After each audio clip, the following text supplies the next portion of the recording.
खूब पढ़ाओ बेटियों को। यह शिव महापुराण की कथा कहती है, शंकर जी की 6 लड़कियों को शंकर जी ने अलग अलग गुरु के गृह में पढ़ने के लिए भेजा था।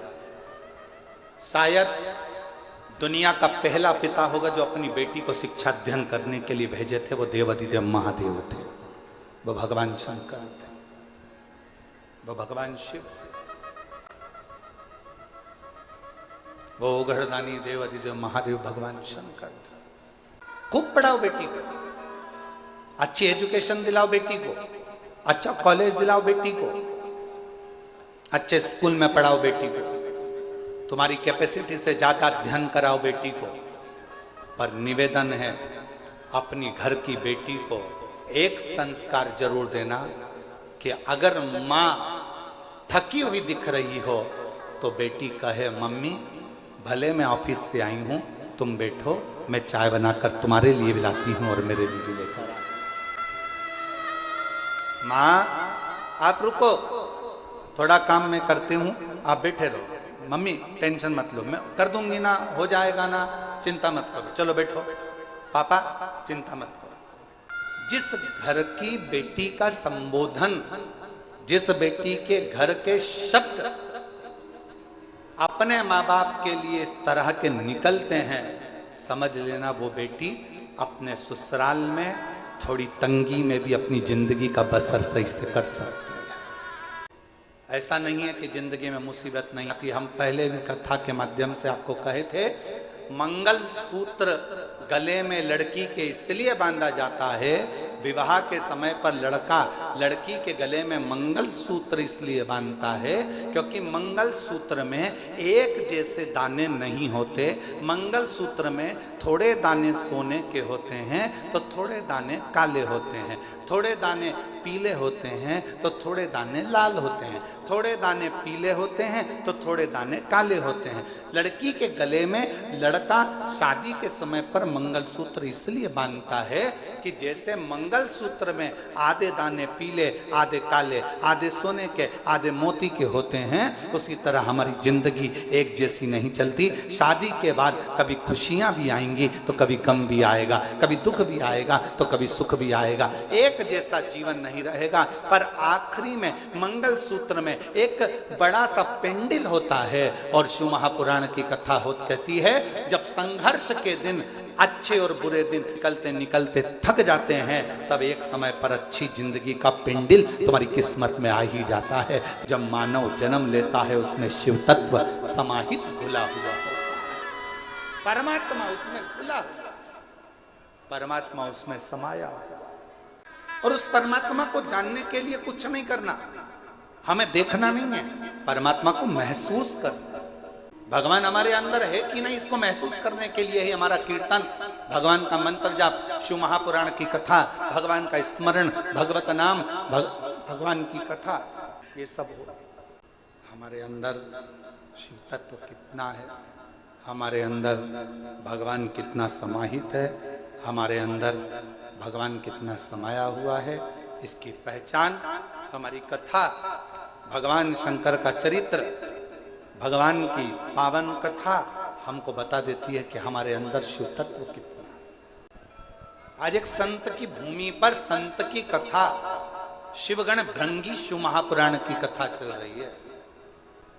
और कितना विचित्र शिव भक्त होगा, जरा विचार करिएगा, जिसने वर में मांग लिया था भगवान शंकर से कि अगर कोई पत्ती भंवरा झूठा भी कर दे तो तुम स्वीकार कर लेना, कोई पुष्प यदि भंवर भ्रमरा झूठा भी कर दे तो तुम स्वीकार कर लेना।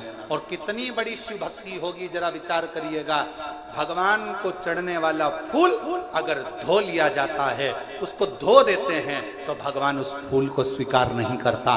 भगवान को चढ़ने वाला फूल पेड़ पे से टूटता है और टूटा हुआ फूल भगवान को चढ़ता है तो भगवान स्वीकार करते हैं, पर धोया हुआ फूल भगवान स्वीकार नहीं करते, क्योंकि वो भंवरे का झूठा होगा तो शिव को स्वीकार। कितना विचित्र कथा है। फूल को कब तोड़ा जाता है, जम के बोलो जरा, भगवान को चढ़ने वाले फूल को कब तोड़ा जाता है, नहाने के बाद कि नहाने के पहले? पुष्प शिव महापुराण की कथा बाची थी, किन किन ने सुनी थी? पुष्प शिव महापुराण की कथा वो 5 दिन की थी। उसमें पंच पुष्प का वर्णन किया था कि पुष्प कौन सा फूल जमीन पर गिरा हुआ भी मेरे भगवान स्वीकार कर लेते हैं, कौन सा पुष्प जहरीला है जो किसी देवता पर नहीं चढ़ता वो भगवान स्वीकार कर लेते हैं, कौन सा पुष्प जिसको कीड़ा भी चख ले, भंवर भी झूठा कर दे, जिसको खंडित भी किया जाता है तो भगवान स्वीकार कर लेते हैं, कौन सा पुष्प।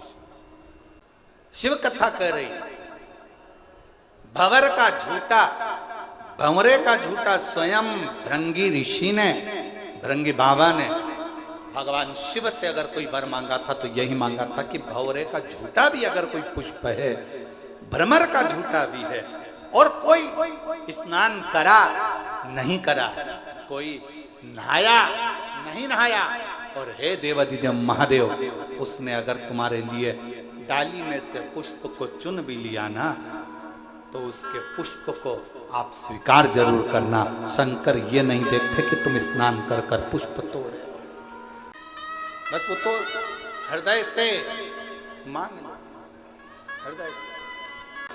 आज रवि प्रदोष है और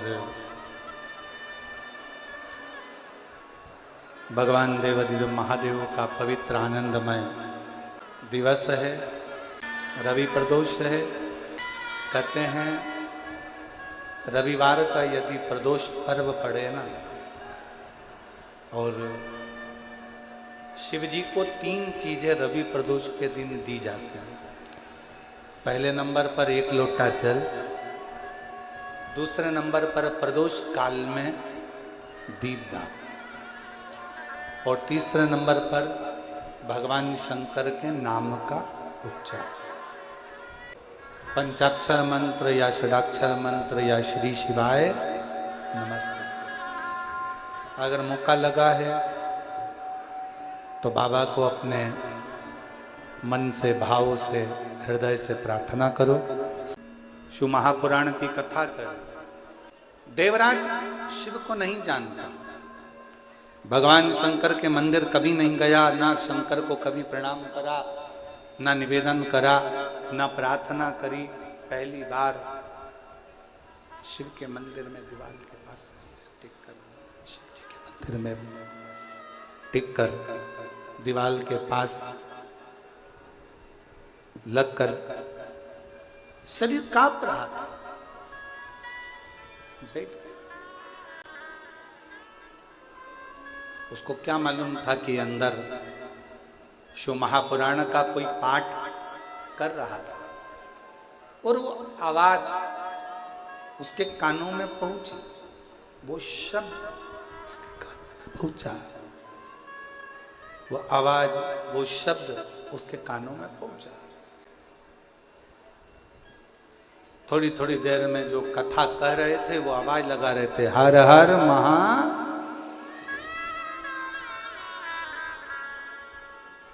इसको थोड़ा क्रोध आया, गुस्सा आया। एक तो शरीर में कष्ट है, ऊपर से इतनी तेज तेज आवाज लगा रहे हो, इतना तेज तेज। वहां से वो उठकर चल दिया। शिव महापुराण एक बात बहुत अच्छी कहती है कि वृक्ष की पत्तियां भले सूख जाए, वृक्ष के पुष्प भले सूख जाए, पर वृक्ष की जड़ हमेशा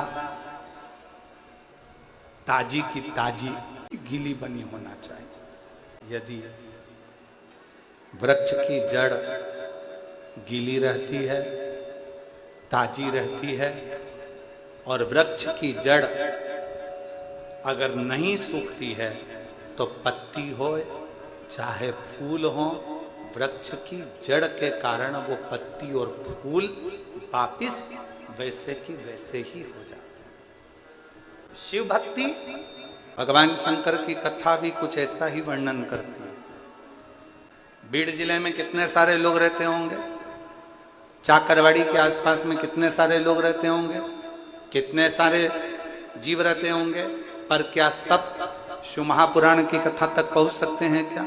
जम के बोलो जरा। नहीं। क्या सब शिव महापुराण तक आ सकते हैं क्या? नहीं। वही पहुंच पाता, वही शंकर की कथा तक, शिवालय तक, संत तक, गुरु तक वही पहुंच पाता है जिसके हृदय में शिव भक्ति की जड़ हमेशा ताजी की ताजी बनी रहती है। वो कभी सूख नहीं, वो शिव तक पहुंच जाए, शंकर तक पहुंच जाए। अगर कभी पूर्व का कोई हमारा और आपका संग रहा हो, कोई पूर्व का शिव और आपका संग रहा हो, तो वो संग एक ना एक दिन शिव भक्ति में दृढ़ता उत्पन्न कर देता है। शिव भक्ति में सबसे ज्यादा जरूरी है तुम्हारा मन, दिल, हृदय और आपके भीतर का विश्वास। हाँ, शंकर का जो भक्त होता है, शिव की उपासना करने वाला होता है, शंकर की आराधना करने वाला होता है, शिव की स्तुति करने वाला होता है, शिव का स्मरण करने वाला होता है, उसको मालूम है कि मंजिल तक मुझे लेकर पूरे परिवार को, कुटुंब को जाना है। बीच में मुसीबतों के खड्डे भी आएंगे, बीच में रोड आड़ी टेढ़ी भी आएगी, बीच में सीमेंट की भी आएगी तो डामर की भी आएगी, ना जाने कैसा कैसा क्रम आएगा, पर मुझे चलते जाए, बढ़ते जाए। शिव महापुराण की कथा कहती है शंकर पर करा गया विश्वास कभी टूटता नहीं है। शिव महापुराण की कथा कहती है अविश्वास का नमक लेकर अगर शंकर के मंदिर में जाओगे तो कभी विश्वास रूपी शिव का आनंद नहीं ले पाओगे। अविश्वास के नमक को पहले छोड़ दो और पूर्ण विश्वास के साथ जाओगे तो 5 महीने के बच्चे के शरीर में भी धड़कन वापिस आ सकती है, अगर विश्वास है तो। और अगर भरोसा नहीं, विश्वास नहीं, तो शिव। इतना भरोसा रखकर आप शंकर जी के करीब में पहुंचोगे, शिव आपके भरोसे को निभाएंगे। और ऐसी कोई दुख नहीं है जो मेरा शंकर काट नहीं सकता, दुख कटे। फिर प्रसंग आया, बिंदुक नाम का ब्राह्मण जिसकी पत्नी का नाम चंचुला था। बिंदुक ब्राह्मण की पत्नी चंचुला, ये पति पत्नी का संबंध कोई यहां का नहीं है, वहां से बनकर है। अब इसको तुम हंसकर जियो चाहे रो कर जियो, पति पत्नी का संबंध एक परमात्मा की देन है, प्रभु की कृपा है। इसको खुश होकर जियो, रोकर नहीं। रोज नूतन आनंद के साथ, नूतन एंजॉय के साथ, प्रसन्नता के साथ जीना चाहिए।